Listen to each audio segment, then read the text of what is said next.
আসসালামু আলাইকুম, সবাইকে আজকের ক্লাসে স্বাগতম। আশা করি সবাই ভালো আছো।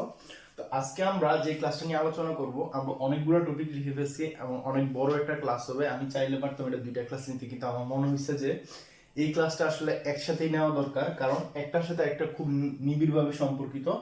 তো আমরা আজকে যে জিনিসগুলো নিয়ে আলোচনা করব, যদি এই চ্যাপ্টারে যদি কোনো ম্যাথ থাকে তাহলে এই অংশ থেকেই ম্যাথ আসবে, ঠিক আছে?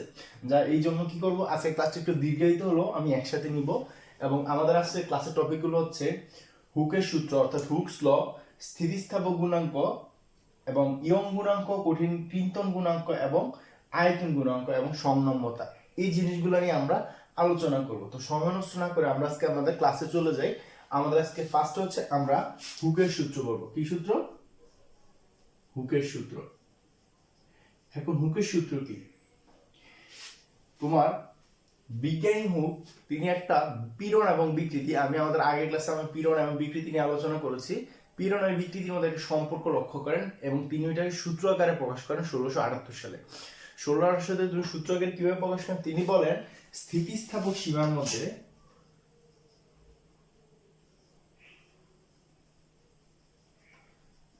স্থিতিস্থাপক সীমার মধ্যে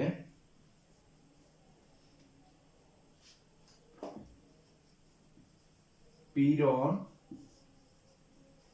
বিকৃতির কি সমানুপাতিক।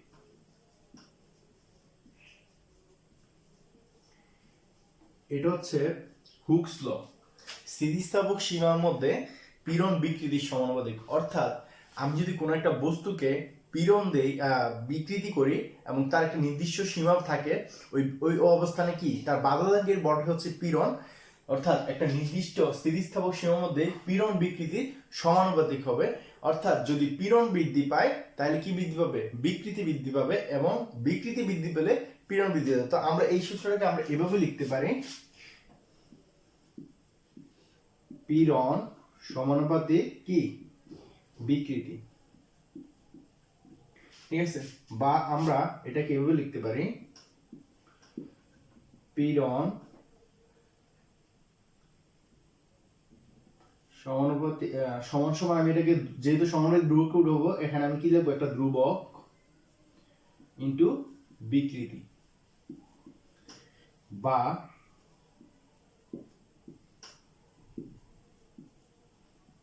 পীড়ন বাই বিকৃতি সমান সমান ধ্রুবক। এই অংশটা হচ্ছে আমাদের আমাদের বুকের সূত্র অনুযায়ী এটা হচ্ছে পীড়নের যে সূত্র, উনি যে টার্মটা দিয়েছে এই সে টার্মটা। আর এখানে যে ধ্রুবক মানটা পাইছি, এটাকে আমরা কি বলতে পারি? এটাকে আমি যে আমাদের সেকেন্ড টপিক যে স্থিতিস্থাপক গুণাঙ্ক, এই ধ্রুবকটা হচ্ছে স্থিতিস্থাপক গুণাঙ্ক বা স্থিতিস্থাপক মানাঙ্ক।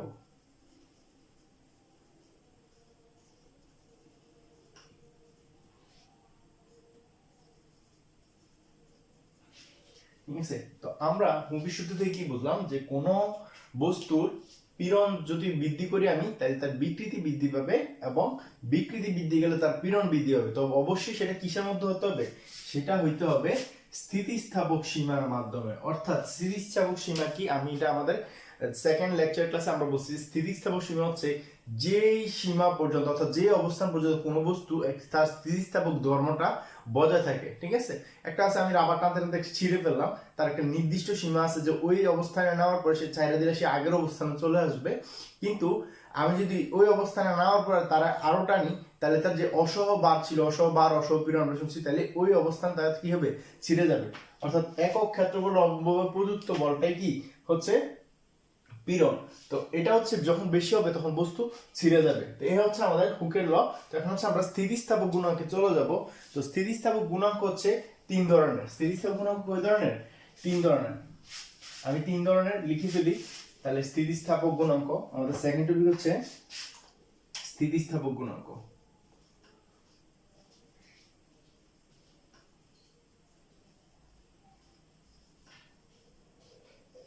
তাহলে স্থিতিস্থাপক গুণাঙ্ক, স্থিতিস্থাপক গুণাঙ্ক হচ্ছে তিন ধরনের। এক হচ্ছে ইয়ং গুণাঙ্ক,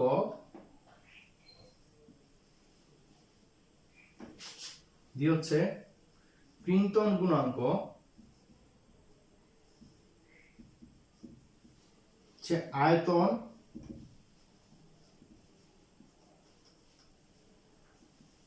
স্থিতিস্থাপক গুণাঙ্ক।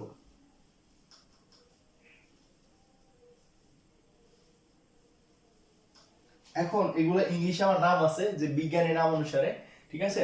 এটা হচ্ছে মডুলাস অফ ইলাস্টিসিটি, এটা হচ্ছে মডুলাস অফ ইলাস্টিসিটি বলতে পারি আমরা, বা এটাকে ই দ্বারা প্রকাশ করা হয়, ই দ্বারা প্রকাশ করা হয়, যেখানে স্থিতিস্থাপক সীমার মধ্যে পীড়ন বিকৃতির সমানুপাতিক একটা ধ্রুবক, এবং ওই ধ্রুবকটাকে আমরা কি বলতে পারি, ওই ধ্রুবকটাকে আমরা স্থিতিস্থাপক গুণাঙ্ক বলতে পারি,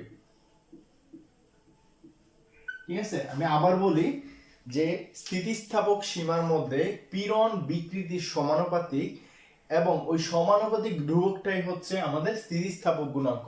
তো স্থিতিস্থাপক গুণাঙ্ক হচ্ছে তিন ধরনের। ইয়ং গুণাঙ্ক, এটাকে আমরা ইয়ং মডুলাসও বলতে পারি, কারণ বিজ্ঞানী এটাকে ওয়াই দ্বারা প্রকাশ করা হয়, বিজ্ঞানী ইয়ং এর নাম অনুসারে এটার নামকরণ করা হয়। ক্লিন্টন গুণাঙ্ক, এটাকে এন দ্বারা প্রকাশ করা হয় বা জি দ্বারা প্রকাশ করা হয়, ঠিক আছে। এটা হচ্ছে রিজিডিটি মডুলাস। আর আয়তন স্থিতিস্থাপক গুণাঙ্ক হচ্ছে বাল্ক মডুলাস, এটাকে বি দ্বারা প্রকাশ করা হয়। এটা কি বাল্ক মডুলাস। তো আমরা হচ্ছে এখন ইয়ং গুণাঙ্ক নিয়ে আলোচনা করব, ঠিক আছে। তো আমাদের ফার্স্ট টপিক হচ্ছে ইয়ং গুণাঙ্ক।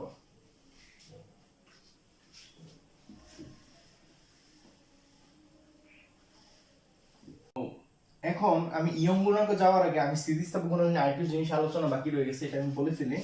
তো ইয়ং গুণাঙ্ক আমি স্থিতিস্থাপক গুণাঙ্ক কি লিখছি, স্থিতিস্থাপক গুণাঙ্ক ইকুয়াল টু কি লিখছি, পীড়ন বাই বিকৃতি। এখন আমরা কি জানি, পীড়ন স্কেলার রাশি। তোমরা অবশ্যই ভেক্টরের যে অধ্যায়, আমাদের সেকেন্ড অধ্যায়, তোমরা অবশ্যই ভেক্টর এবং স্কেলার সম্পর্কে বিস্তারিত জানতে পারছো অথবা সবাই জানো। আর বিকৃতি হচ্ছে এটাও স্কেলার রাশি। এখন যেহেতু পীড়ন ও বিকৃতির অনুপাতই হচ্ছে আমাদের স্থিতিস্থাপক গুণাঙ্ক, সো এটা একটা কি, এটা একটা স্কেলার রাশি। এখন আমরা স্থিতিস্থাপক গুণাঙ্কের একক সম্পর্কে জানবো। এখন আমরা জানি বিকৃতির যেহেতু যে উভয় রাশিটা কি ছিল, একই ছিল, যার কারণে বিকৃতির কোনো একক এবং মাত্রা নেই, যার কারণে আমরা বিকৃতি একক এবং মাত্রা আমরা ধরবো না। অর্থাৎ স্থিতিস্থাপক গুণাঙ্ক হবে পীড়নের মাত্রা এবং পীড়নের এককই হবে স্থিতিস্থাপক গুণাঙ্কের একক এবং মাত্রা। তাহলে তার একক হচ্ছে নিউটন পার মিটার ইনভার্স 2 এবং তার মাত্রা M L inverse 1 T inverse 2, ঠিক আছে। এটা হচ্ছে কি স্থিতিস্থাপক গুণাঙ্কের একক এবং মাত্রা। তো এখন হচ্ছে আমরা ইয়ং গুণাঙ্কে চলে যাব। ইয়ং গুণাঙ্ক কি?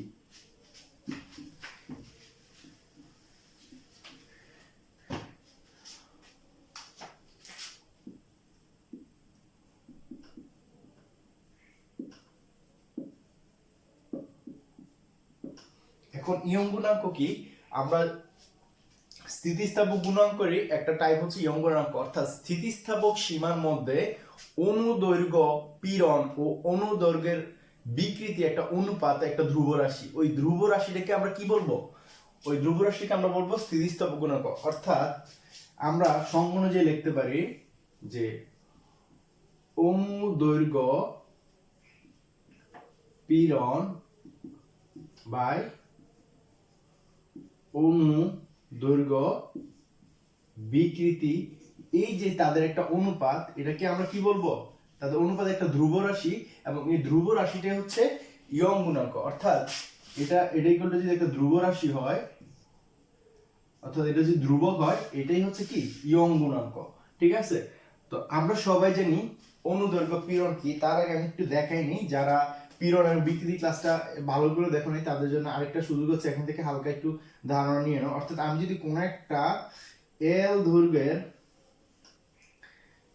একটা বস্তু নিলাম, অর্থাৎ তার লেন্থ হচ্ছে, ইনিশিয়াল লেন্থ হচ্ছে এটা, তার উপর আমি একটা বস্তু ঝুলাই দিলাম বা একটা এক বল প্রয়োগ করার ফলে তার একটা নতুন দৈর্ঘ্য পেলাম আমি, এটা হচ্ছে তার এল এফ, অর্থাৎ ফাইনাল লেন্থ, ঠিক আছে। আর তার উপর আমি এখানে কি করলাম, একটা এফ বল প্রযুক্ত করার ফলে তার এই অবস্থান থেকে এই অবস্থানে চলে আসছে, এবং আমি তার একটা প্রস্থচ্ছেদের ক্ষেত্রফল ধরলাম, এটা তার প্রস্থচ্ছেদের ক্ষেত্রফল এ। তাহলে আমরা কি জানি, আমরা পীড়নের ক্ষেত্রে জানি পীড়ন হচ্ছে এফ বাই এ, অর্থাৎ একক ক্ষেত্রফলের উপর লম্বভাবে প্রযুক্ত বল।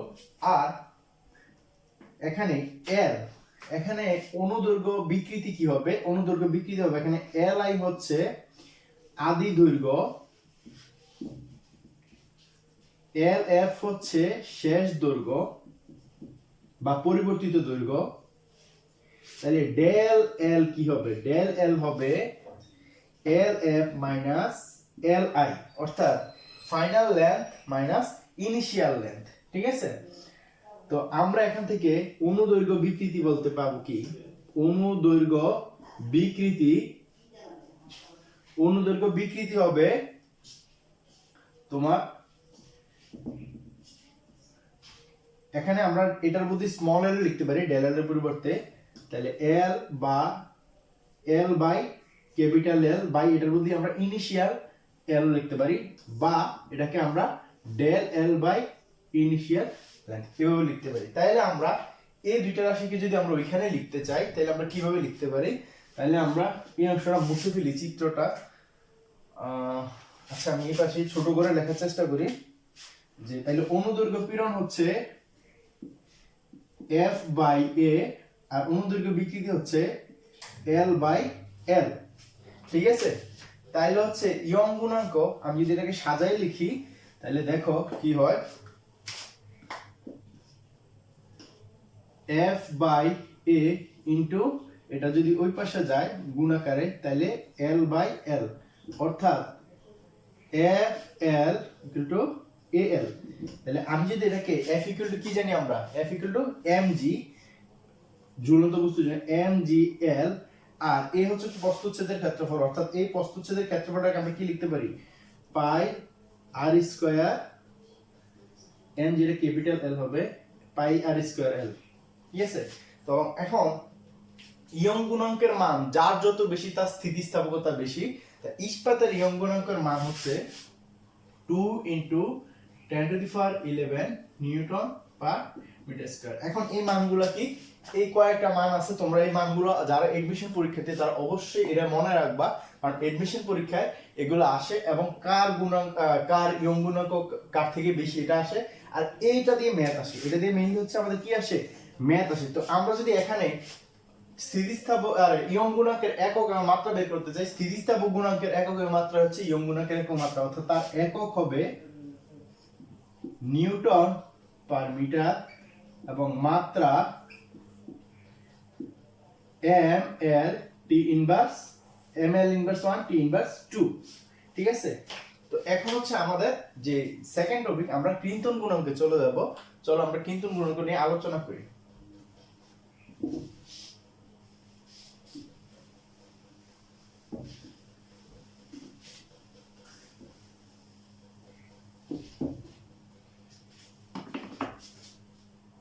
তো ক্লিনটন গুণাঙ্ক, ক্লিনটন গুণাঙ্ক কি,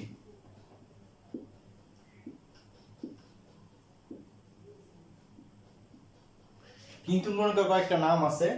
ক্লিনটন গুণাঙ্ক হচ্ছে আকৃতির গুণাঙ্ক, বিবর্তন গুণাঙ্ক, মোচড় গুণাঙ্ক। ঠিক আছে, আমরা ওই নামগুলো যেগুলো শিখছি। তো ক্লিনটন গুণাঙ্ককে n দ্বারা প্রকাশ করা হয়। ঠিক আছে, তাহলে ক্লিনটন গুণাঙ্কটা কি, স্থিতিস্থাপক সীমান্ত, অর্থাৎ আমরা যে এখানে ইয়ং গুণাঙ্ক, ক্লিনটন গুণাঙ্ক এবং আয়তন গুণাঙ্ক, এই তিনটার সংজ্ঞাই প্রায় সেম, অর্থাৎ তিনটাই স্থিতিস্থাপক সীমার মধ্যে কি হবে, ক্লিনটন পীড়ন বাই ও ক্লিনটন বিকৃতির অনুপাত একটা ধ্রুব রাশি, এবং ওই ধ্রুব রাশিটাই কি হচ্ছে ক্লিনটন গুণাঙ্ক। আর ইয়ং গুণাঙ্ক ছিল কি, স্থিতিস্থাপক সীমার মধ্যে অনুদৈর্ঘ্য পীড়ন এবং অনুদৈর্ঘ্য বিকৃতির অনুপাত একটা ধ্রুব রাশি, এবং ওই ধ্রুব রাশিটা কি, ওটা ছিল ইয়ং গুণাঙ্ক। তাহলে আমরা ক্লিনটন গুণাঙ্ককে n দ্বারা প্রকাশ করি, তাহলে আমরা যদি এই সংজ্ঞা অনুযায়ী লিখতে চাই, অর্থাৎ ক্লিনটন পীড়ন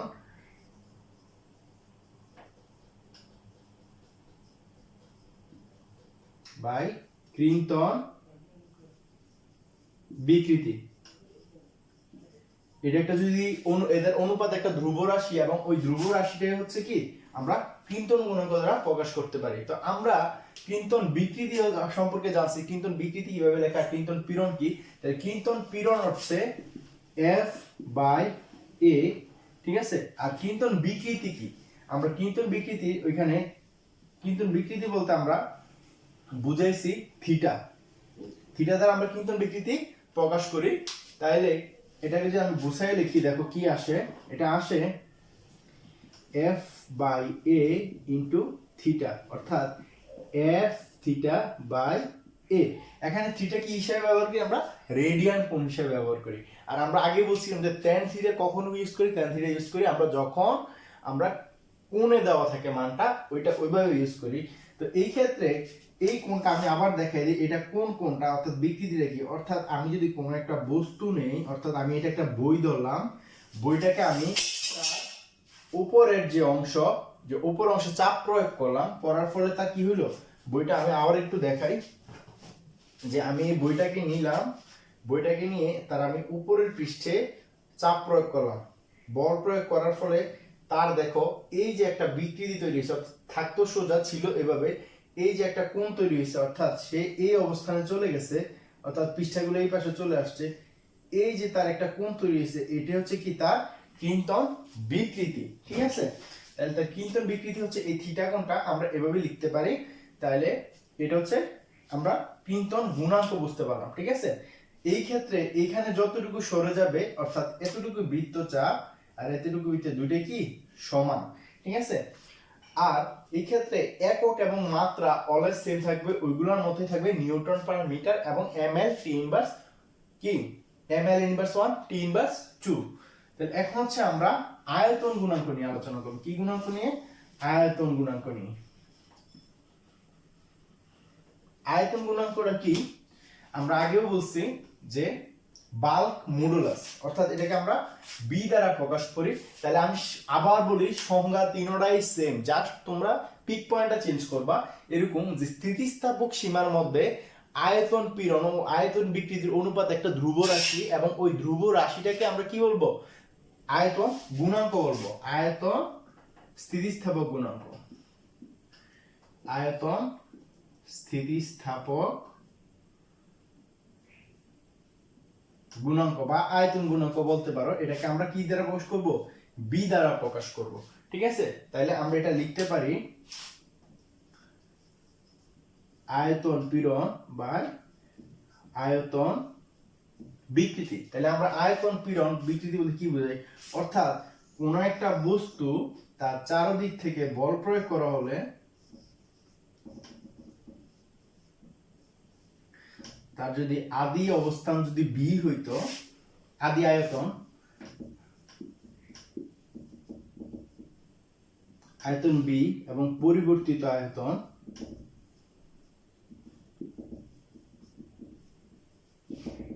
ডেল বি হলে তার আয়তন বিকৃতি কি হবে, তার আয়তন বিকৃতি হবে ডেল বি বাই বি, এবং তার পীড়ন আমরা কি জানি, এফ বাই এ, অর্থাৎ একক ক্ষেত্রফলে তার প্রযুক্ত বল। তাহলে আমরা যদি এটাকে গোছায় লিখতে চাই, আমরা এটা কিভাবে লিখতে পারি, আমরা এটা লিখতে পারি,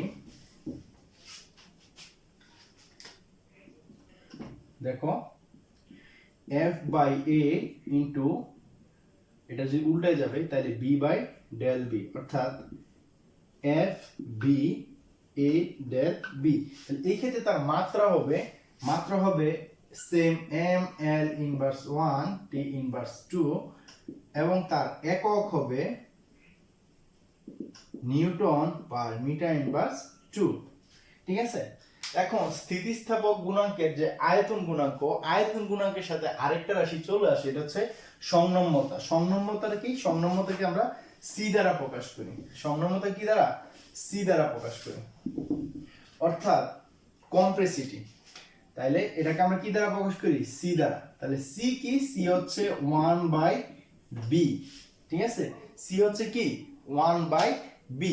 কেন 1 বাই বি, তাইলে এই সি দ্বারা কি বোঝাবো, সি দ্বারা বোঝায় কোন বস্তু কতটুকু সংকুচিত হবে, এটাকে আমরা কি দ্বারা বুঝি, সংনম্যতা। অর্থাৎ কোন বস্তুকে চারিদিক থেকে বল প্রয়োগ করা হলে তার যেই অবস্থান, অর্থাৎ সংকুচিত হওয়ার যে প্রবণতা, এটাই হচ্ছে কি সি, অর্থাৎ সংনম্যতা। এটাকে আমরা কি বলবো, সংনম্যতা বা কমপ্রেসিটি সি, এটা হচ্ছে কি বাল্ক মডুলাসের কি ব্যস্তানুপাতিক, অর্থাৎ কোন বস্তুর আয়তন গুণাঙ্ক বাড়লে তার সংনমতা কমে যাবে এবং সংনমতা বৃদ্ধি পাইলে তার আয়তন গুণাঙ্ক কমে যাবে। ঠিক আছে, তো এইটা কই ইউজ করা হয়, আমরা যারা তোমরা বিভিন্ন গাড়ি, মাইক্রোবাসে, বাসে এবং সব জায়গায় সিএনজি সিলিন্ডার ইউজ করা হয়, এই সূত্রটা ইউজ করা হয় সিলিন্ডারের গ্যাস পূরণের কাছে, অর্থাৎ ওই গ্যাসটাকে আমরা কতটুকু সংকুচিত করতে পারবো। তো এই হচ্ছে আমাদের আজকে আলোচনার বিষয়। ঠিক আছে, আশা করি সবাই বুঝতে পারছো। তো আমাদের নেক্সট যে টপিকটা হবে ওইটা হবে আরো ইন্টারেস্টিং। আমি আজকে লেকচার ক্লাসটা খুব বড় হয়ে গেছে, কারণ আমি চাচ্ছিলাম যে সবগুলো তোমরা একসাথেই পড়ো, কারণ এটা খুব ইম্পর্টেন্ট। তোমরা যদি থিওরি না বোঝো ম্যাথ কখনোই পারবে না। আর এগুলো হচ্ছে এই 4টা টপিক ম্যাথের জন্য খুব ইম্পর্টেন্ট। হুকের সূত্র, স্থিতিস্থাপক গুণাঙ্কের যে তিনটা টাইপ আছে, এই 3টা টাইপ খুব ইম্পর্টেন্ট। ঠিক আছে, তো সবাইকে ধন্যবাদ। আশা করি সবাই এই লেকচার ক্লাসটা বুঝতে পারছো। আসসালামু আলাইকুম।